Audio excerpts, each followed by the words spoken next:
Putin nêu điều kiện để tha cho lính Ukraine ở Kursk. Tổng thống Putin tuyên bố binh sĩ Ukraine ở tỉnh Kursk sẽ được bảo toàn tính mạng nếu đầu hàng.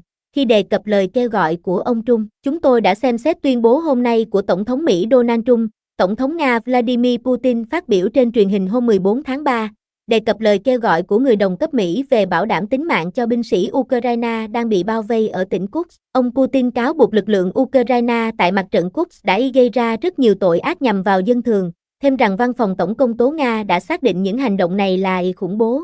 Dù vậy, ông chủ điện Kremlin bày tỏ thông cảm với lời kêu gọi của Tổng thống Mỹ và nêu điều kiện tha cho binh sĩ Ukraine. Nếu hạ vũ khí và đầu hàng, họ sẽ được bảo đảm tính mạng và đối xử tôn trọng theo luật quốc tế và luật pháp của Nga. Để thực hiện hiệu quả lời kêu gọi của Tổng thống Mỹ, giới lãnh đạo quân sự và chính trị Ukraine phải ra mệnh lệnh tương ứng nhằm yêu cầu quân đội của họ đầu hàng, Tổng thống Nga nói. Trong bài viết đăng trên mạng xã hội Truth Social trước đó, ông Trump cho biết hàng nghìn binh sĩ Ukraine đang bị quân đội Nga bao vây hoàn toàn, nhấn mạnh họ đang trong tình trạng rất tệ, dễ bị tổn thương.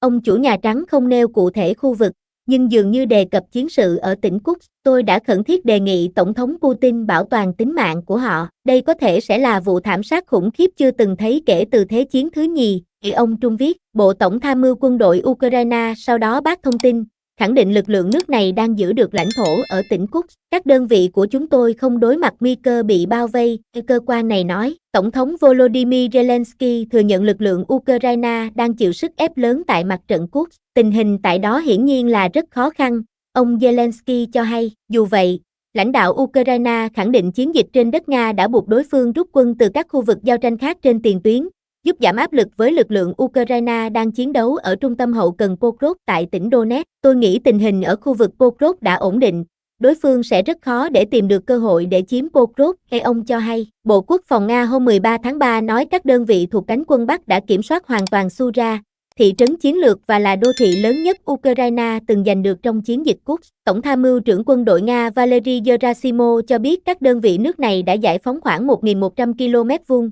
tương đương hơn 86% lãnh thổ ban đầu bị Ukraine chiếm ở tỉnh này. Ukraine tháng 8 năm 2024 mở chiến dịch tấn công Kursk với mong muốn buộc Nga rút quân về bảo vệ tỉnh biên giới, ngăn bước tiến của đối phương ở mặt trận Donbass, gồm tỉnh Donetsk và Lugansk, đồng thời tạo đòn bẩy cho chính quyền Tổng thống Zelensky tại những cuộc đàm phán trong tương lai. Tuy nhiên, tình hình không như Ukraine kỳ vọng. Sau thời gian đầu bị bất ngờ, quân đội Nga đã củng cố lực lượng và huy động hàng chục nghìn quân cho mặt trận Kursk, từng bước đẩy lùi đối phương.